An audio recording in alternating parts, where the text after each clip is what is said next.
पाहत आहात Alamgir news live 24। सत्य, निर्भीड आणि वेगवान बातम्यांचा आवाज। सबस्क्राइब करायला विसरू नका। नागरदेवळे येथे अर्थक्रांती इन्व्हेस्टमेंट कार्यालयाचे भव्य उद्घाटन। नागरदेवळे प्रतिनिधी आज दिनांक 27 फेब्रुवारी 2026 रोजी सायंकाळी नागरदेवळे गावात अर्थक्रांती इन्व्हेस्टमेंट या नवीन गुंतवणूक सेवा कार्यालयाचा भव्य उद्घाटन सोहळा उत्साहात पार पडला। जिल्हा बँक संचालक अक्षयदादा शिवाजीराव कर्डिले यांच्या शुभ हस्ते रिबिन कापून कार्यालयाचे उद्घाटन करण्यात आले। या कार्यालयाचे संचालक निलेशजी जाधव यांनी ग्रामीण भागातील नागरिकांमध्ये बचत, गुंतवणूक आणि आर्थिक साक्षरता वाढावी या उद्देशाने हे कार्यालय सुरू करण्यात आल्याचे सांगितले। ग्रामीण भागाच्या आर्थिक प्रगतीसाठी हे दालन महत्त्वाचे ठरेल असा विश्वास त्यांनी व्यक्त केला। कार्यक्रमात उपस्थित मान्यवरांचे शाल, श्रीफळ व पुष्पगुच्छ देऊन सत्कार करण्यात आला। कार्यक्रमाच्या अध्यक्षस्थानी जिल्हा बँक संचालक श्री अक्षय शिवाजीराव कर्डिले होते। यावेळी श्री एकनाथ जाधव माजी सरपंच व संचालक Bhingar urban bank, Shri Anilrao Zodge chairman Bhingar urban bank, Shri Kisanrao Chaudhari vice chairman Bhingar urban bank, Shri Shashikantji Mahajan manager Bhingar urban bank, Shri Ram Panmalkar माजी सरपंच नागरदेवळे, श्री सचिनजी राणे अर्थतज्ञ व संस्थापक निवेश इंडिया, श्रीमती प्राची पवार आंतरराष्ट्रीय धावपटू, श्री राहुल पानसरे पंचायत समिती सदस्य, श्री शरदभाऊ झोडगे जिल्हा परिषद सदस्य, श्री सोनूशेठ भुजबळ माजी उपसरपंच, श्री महेश झोडगे युवा उद्योजक, जालिंदरजी बोरुडे नेत्रदूत फिनिक्स फाउंडेशन, बापूसाहेब शिंदे दलित मित्र पुरस्कर्ते, मयूर पाखरे ग्रामपंचायत सदस्य, अण्णाजी चौधरी उद्योजक, ॲडव्होकेट शुभम साके, संदीप साळवे सामाजिक कार्यकर्ते, निखिल शेलार, सुशील कदम, प्रवीणजी अडबल्ले तसेच इंजिनियर अंकुशजी शिंदे युवा उद्योजक आदी मान्यवर उपस्थित होते। यावेळी सौ सविता निलेश जाधव, चिरंजीव चेतन निलेश जाधव आणि संचालक श्री निलेश जाधव यांच्यावर उपस्थित मान्यवरांनी शुभेच्छांचा वर्षाव केला। यावेळी अध्यक्षस्थानावरून बोलताना अक्षयदादा शिवाजीराव कर्डिले म्हणाले की नागरदेवळेसारख्या ग्रामीण भागात अर्थक्रांती इन्व्हेस्टमेंटसारखे गुंतवणूक मार्गदर्शन केंद्र सुरू होणे ही आनंदाची बाब आहे। ग्रामीण भागातील नागरिकांनी बचत आणि योग्य गुंतवणुकीची सवय लावल्यास आर्थिक स्थैर्य निर्माण होईल आणि गावाच्या प्रगतीला चालना मिळेल। ते पुढे म्हणाले की आजच्या काळात आर्थिक साक्षरता अत्यंत आवश्यक आहे आणि योग्य मार्गदर्शन मिळाल्यास सर्वसामान्य नागरिकही सुरक्षित गुंतवणूक करून आपले भविष्य मजबूत करू शकतात। अशा उपक्रमांमुळे युवकांना नवीन संधी उपलब्ध होतील आणि ग्रामीण अर्थव्यवस्था अधिक सक्षम होईल। अर्थक्रांती इन्व्हेस्टमेंट कार्यालयाला पुढील वाटचालीसाठी त्यांनी शुभेच्छा दिल्या। यावेळी कार्यालयाचे संचालक श्री निलेश जाधव सर म्हणाले की नागरदेवळे व परिसरातील नागरिकांना योग्य गुंतवणूक मार्गदर्शन मिळावे आणि सुरक्षित बचतीची सवय लागावी या उद्देशाने अर्थक्रांती इन्व्हेस्टमेंट कार्यालय सुरू करण्यात आले आहे। ते पुढे म्हणाले की ग्रामीण भागातील अनेक नागरिकांना योग्य आर्थिक माहिती उपलब्ध नसल्यामुळे त्यांना गुंतवणुकीचे फायदे मिळत नाहीत। या कार्यालयाच्या माध्यमातून सर्वसामान्य नागरिकांना विश्वासार्ह मार्गदर्शन, बचत योजना व गुंतवणूक सल्ला उपलब्ध करून दिला जाईल। नागरिकांनी योग्य नियोजन करून बचत व गुंतवणूक केल्यास आर्थिकदृष्ट्या सक्षम होण्यास मदत होईल असा विश्वास त्यांनी व्यक्त केला। तसेच सर्व मान्यवर व नागरिकांचे उपस्थितीबद्दल आभार मानले। नागरदेवळे परिसरातील नागरिक मोठ्या संख्येने उपस्थित राहिल्याने कार्यक्रम उत्साहपूर्ण वातावरणात पार पडला। आज आपल्या नागरदेवळे गावामध्ये आपल्या नागरदेवळे गावाचे सुपुत्र आणि ज्यांनी अतिशय सर्वसामान्य कुटुंबामधून जन्म घेऊन आज चांगल्या पद्धतीने घडतायत आणि सर्वांना घडवण्याचा प्रयत्न करतायत असे आपल्या सर्वांचे सहकारी निलेशजी जाधव यांच्या माध्यमातून स्थापन झालेलं अर्थक्रांती इन्व्हेस्टमेंट या नूतन ऑफिसचं उद्घाटन समारंभ पार पडतोय व उपस्थित असणारे सर्वच समोर बसलेले आपल्या गावातील आणि पंचक्रोशीतून आलेले ग्रामस्थ निलेशजींच्या विनंतीला मान देऊन सर्व त्यांचे पाहुणे, अपचेष्ट, सगळे सोयरे, मित्रपरिवार सर्वांचं मी सहर्ष स्वागत करतो।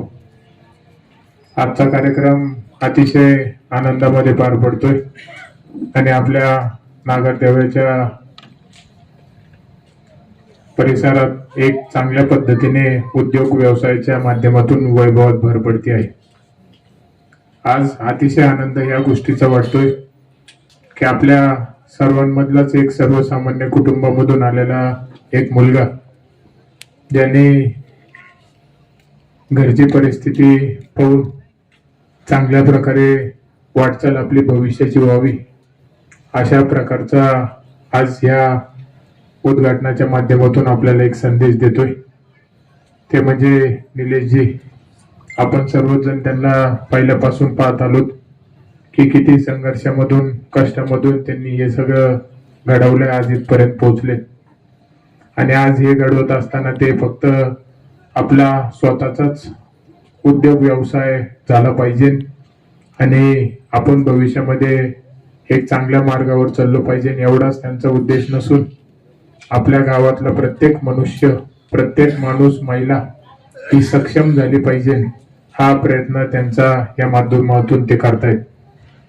आज खरं म्हणजे आपल्या नागरदेवाच्या वैभवामध्ये भर देखील पडते की एक चांगल्या प्रकारचा व्यवसाय आपल्या गावामध्ये होतोय आणि तो व्यवसाय फक्त एका माणसाचं भलं न करता सगळ्याच गावकऱ्यांचं भलं होईल अशा प्रकारचा आहे. ते म्हणजे अर्थक्रांती इन्व्हेस्टमेंट्स, की त्यांनी आता सर्वांनी अतिशय बारकाईने आपली कशा पद्धतीने आपण इन्व्हेस्टमेंट करावी आणि कशा बदले आपल्याला मोबदला भेटेल ह्या सगळ्या गोष्टीची बारकाईने आपल्याला माहिती दिलेली आहे. की आज आपल्याला माहिती की नवीन जमाना चाललाय आणि या नवीन युगामध्ये आपण कशा पद्धतीने वाटचाल केली पाहिजे तर आपण आपल्या आयुष्याच्या शेवटपर्यंत सक्षम राहू शकतो, कोणावर अवलंबून न राहता. हे खरं म्हणजे आज आपल्याला पाहायला मिळतंय की प्रत्येक माणूस, प्रत्येक महिला या नवीन युगामध्ये वेगळ्या वेगळ्या माध्यमातून पैसे कमावत आहेत. बरेचसे लोक आपण पाहतो की आपला ग्रामीण भाग असल्यामुळं शेतीतून त्यांना उत्पादन मिळतंय. भरपूर लोक आपला शहराजवळचा भाग असल्यामुळं नोकरीला बरेचसे जण आहेत. उद्योग व्यवसायामध्ये देखील आपलं शहरालगत गाव असल्यामुळं मोठ्या प्रमाणात उद्योग व्यवसाय देखील आपल्या गावामध्ये व गावाच्या बाहेर चालू आहेत. आणि हे सगळं करत असताना प्रत्येक जण आज स्वतःच्या पायावर उभा राहून कमवतोय आणि कमवत असताना आपल्याला इन्कम चांगली प्रत्येकाला मिळते, पण ती इन्कम आल्याच्या नंतर आपण त्याचा कसा उपयोग केला पाहिजे हे खरं म्हणजे या अर्थक्रांती इन्व्हेस्टमेंट मधून आपल्याला कळणार आहे. की आपण आपल्या आयुष्याचा विचार केला पाहिजे, तात्पुरता विचार न करता की आपल्याला सर्वांना माहिती की आता आपल्याला इन्कम सोर्स चालू आहे, पण ती इन्कम सोर्स आपण कुठं गुंतावी, कशी गुंतावी आणि आपण अडचणीत कसे नाही येणार या प्रत्येकाला आज या नवीन युगामध्ये काळजी घेण्याची गरज आहे. आज नागरदेवळे गावामध्ये अर्थक्रांती इन्व्हेस्टमेंट म्हणजे काय की वो ज्या व्यक्तींचं इन्कम ऑफ सोर्स जे असतं ते कशा पद्धतीने इन्व्हेस्टमेंट करायला पाहिजेत ते आपल्याला राणे साहेबांनी आता सांगितलेलं आहे. परंतु नागरदेवळे ह्या गावामधील युवक या गोष्टीचं कुठेतरी आत्मसात करून त्यांनी इथं गावामध्ये अर्थक्रांती इन्व्हेस्टमेंटच्या दृष्टिकोनातून लोकांच्या उपयोगासाठी त्यांचेच पैसे परंतु त्यांच्याच उपयोगासाठी कसे इन्व्हेस्टमेंट करायला पाहिजेत ह्या दृष्टिकोनातून अगदी व्यवस्थितरित्या त्यांनी मार्गदर्शन केलेलं आहे. हे करीत असताना निश्चितच अशा युवकाला आपण निश्चितच त्यांना पाठबळ द्यायला पाहिजेत. म्हणजे काय की नुसतं आपण आज आलो आणि त्यांचं समाधान करण्यासाठी म्हणून त्यांना काहीतरी आपण हे केलं, दोन शब्द बोलून त्यांचं समाधान व्यक्त केलं, परंतु असं नाहीये. प्रत्येकाने आपले जे इन्कम आहे त्या इन्कम मधून निश्चितच म्युच्युअल फंड आणि या फंडा हे जे सध्या आता जे युग चाललेले आहे त्या युगामध्ये इन्व्हेस्टमेंट केल्यानंतर कोणत्या याच्यामध्ये इन्व्हेस्टमेंट केली तर आपल्याला फायदा जास्त होतो या दृष्टिकोनातून निश्चितच त्यांचा अभ्यास दांडगा झालेला आहे. त्याचा फायदा आपण निश्चितच गावकऱ्यांनी घ्यावा अशी मी सर्व गावकऱ्यांना विनंती करतो आणि त्यांना ह्या पुढील आयुष्यासाठी आपल्या सर्वांच्या वतीने निश्चितच त्यांच्या वाटचालीला शुभेच्छा व्यक्त करतो. रामकृष्ण हरी. नमस्कार. आजचा दिवस खूप खूप आनंदाचा आहे आणि अभिमानाचा आहे. आपले लाडके निलेश सर, त्यांच्या अर्थक्रांती इन्व्हेस्टमेंटचं आज इनॉग्रेशन आहे, आज उद्घाटन सोहळा आहे आणि आम्हाला खूप खूप अभिमान आहे. निलेश सरांची ओळख जी आहे ती आमच्या रनिंग ग्रुपमध्ये झाली. सचिन राणे सर त्यांना घेऊन आले आणि रनिंग करत असताना आमची छान ओळख झाली, खूप गप्पा झाल्या. निलेश सरांकडे ना गोष्टींचा असा खजिना आहे आणि ते इतक्या रंजक प्रकारे गोष्टी सांगतात की समोरचा माणूस गुंतूनच जातो.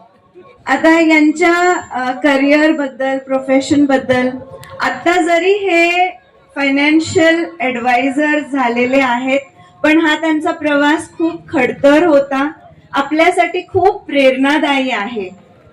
त्यांची जर्नी सुरू झाली पतसंस्थेतल्या जॉबने, जे त्यांनी 7 वर्ष महात्मा फुले पतसंस्थेत जॉब केला. त्याच्यानंतर सायकलवर फिरत त्यांनी डेली कलेक्शनचं काम केलं. तिथून पुढे मग स्टार हेल्थ, लाईफ इन्शुरन्स हे सगळे कामं करत करत मग म्युच्युअल फंड्स मध्ये आले. ऑफकोर्स सचिन राणे सरांच्या गायडन्स मध्ये त्यांनी भरपूर प्रगती केली आणि आज त्यांना या गावात जे त्यांनी ऑफिस चालू केलंय तुम्हाला सगळ्यांना मार्गदर्शन करण्यासाठी. कारण की कसं आहे, आजकालच्या जमान्यात फक्त आपण कमवतोय, एका महिन्यात काहीतरी सॅलरी येते घरी, तेवढं नक्कीच पुरेसं नाहीये. तुम्हाला फ्युचरसाठी, स्वतःसाठी, मुलांच्या शिक्षणासाठी, लग्न कार्यासाठी, सगळ्यासाठी पैसा जमवावा लागतो आणि हा एकदम कुठूनही येत नाही. आपण पायी पायी जमवली तर पुढे जाऊन आपल्या कितीतरी पिढ्यांचा आपण बेनिफिट करू शकतो. तर मी सगळ्यांना आवर्जून सांगेल की एक खूप चांगलं तुम्हाला निलेश सरांच्या रूपात एक असं व्यक्तिमत्व मिळालंय ज्यांना त्यांचा मोटो हा आहे, मी तुकाराम महाराजांची वंशज. तर तुकोबांनीच म्हटलेलं आहे, एकामेका सहाय्य करू अवघे धरू सुपंथ. तर सरांना हेच करायचंय, टुगेदर वी ग्रो. आपण एकत्रितपणे श्रीमंत होऊया, सगळेजण एकत्र श्रीमंत होऊया. तर निलेश सरांना खूप खूप शुभेच्छा आणि खूप आनंद आहे सगळ्यांना. थँक्यू. सगळ्या एसपीजे परिवारातर्फे सरांना खूप खूप कॉंग्रॅच्युलेशन. थँक्यू. विशेष अभिनंदन मी निलेश जाधव यांचं करतो. त्यांनी अशा ठिकाणी ऑफिस सुरू केलंय जिथं अत्यंत गरज आहे. कारण 20 वर्षाचा अनुभव ह्या क्षेत्रात माझा आहे. ह्या 20 वर्षात मी खूप साऱ्या लोकांना, गुंतवणूकदारांना भेटतो, स्टेजवरनं गाईड करतो की इन्व्हेस्टमेंट कशा असाव्या, काय असाव्या, कशा कराव्या. आणि हे सगळं करत असताना एकच अनुभव मला येतो की एखादा मित्र किंवा नातेवाईक खूप वेळा फॉलोअप करतो, अमुक अमुक प्रोडक्ट मध्ये पैसे टाकले पाहिजे, आणि मी काय करतो, त्याच्याकडे गुंतवणूक करतो. आणि गुंतवणूक केल्यानंतर असं वाटतं नसतं केलं तर बरं झालं असतं. असा अनुभव बऱ्याच जणांना असेल. तर ज्यावेळेस तुम्ही एखाद्या चांगल्या योग्य आर्थिक सल्लागाराशी भेटता आणि हे मार्गदर्शन त्याच्याकडनं घेता, तेव्हा तुम्हाला लक्षात येईल की पैसे कुठं गुंतवावे, कसे गुंतवावे. आणि या सगळ्या गुंतवणुकीत गडबडीत काय होतं, मी काहीतरी चुकीचं प्रोडक्ट निवडतो आणि मला आर्थिक नुकसान फेस करावं लागतं किंवा चुकीचा सल्ला भेटतो आणि माझ्या पैशाचं नुकसान होतं. हे होऊ नये म्हणूनच अशा टाईपचे फायनान्शियल कन्सल्टंट किंवा हे गव्हर्नमेंटनी जे सेबी अप्रूव्ड ज्याला म्हणतो आपण, किंवा याला एक परीक्षा द्यावं लागते, IMFI रजिस्टर्ड तो लायसन्स होल्डर होतो आणि ते हे काम करायला पात्र ठरतो.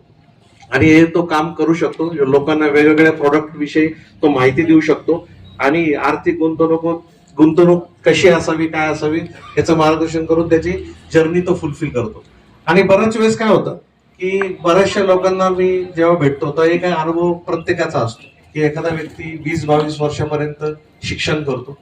शिक्षण केल्यानंतर काय होतं की तो उत्पन्न कमवायला लागतो. आणि उत्पन्न कमवलं तर काय होतं, सगळ्यात पहिले काय करतो तो. देवळेकर यांना माझा नमस्कार. आणि आपण सर्वजण माझ्या विनंतीला मान ठेवून या ठिकाणी उपस्थित झालात त्याबद्दल मनपूर्वक आभार मी तुमचे व्यक्त करतो. आजच्या कार्यक्रमाचे अध्यक्ष सन्माननीय अक्षयदादा कर्डिले, त्याचप्रमाणे शरदरावजी झोडगे, त्याचप्रमाणे भिंगार बँकेचे चेअरमन अनिलरावजी झोडगे, त्याचप्रमाणे व्हाईस चेअरमन किसनरावजी चौधरी, त्याचप्रमाणे नेहमी आमच्या पाठीशी खंबीरपणे साथ देणारे आणि उभा असणारे आमचे अण्णा चौधरी आणि येथे बसलेल्या तुम्ही तमाम लोकांना, माझ्या नातेवाईकांना मी शुभेच्छा देतो आणि सदिच्छाही देतो. आज आपण सर्वजण या ठिकाणी जमलेलो आहोत, परंतु मी माझ्या आयुष्याची थोडीशी जर्नी तुम्हाला सांगायचा प्रयत्न करतो. मी गेल्या 7 वर्षापासून शरदभाऊ झोडगे यांच्या पतसंस्थेमध्ये 7 वर्षापासून कार्यरत होतो. म्हणजे तिथूनच माझे फायनान्शियल जर्नी सुरू झाली. आणि तिथं असताना मला हे जाणवलं की लोकांना ज्याची गरज आहे आपण ते गोष्ट लोकांना दिली पाहिजे. आणि मग मी लोकांच्या सहवासात जायला सुरुवात झाली आणि मग लोकांच्या गरजा मला कळायला लागल्या. आणि मग मला कळलं की आता आयुष्यामध्ये जर आपल्याला पुढे जायचं असेल तर लोकांची सेवा करण्याशिवाय आपल्याला गत्यंतर नाहीये.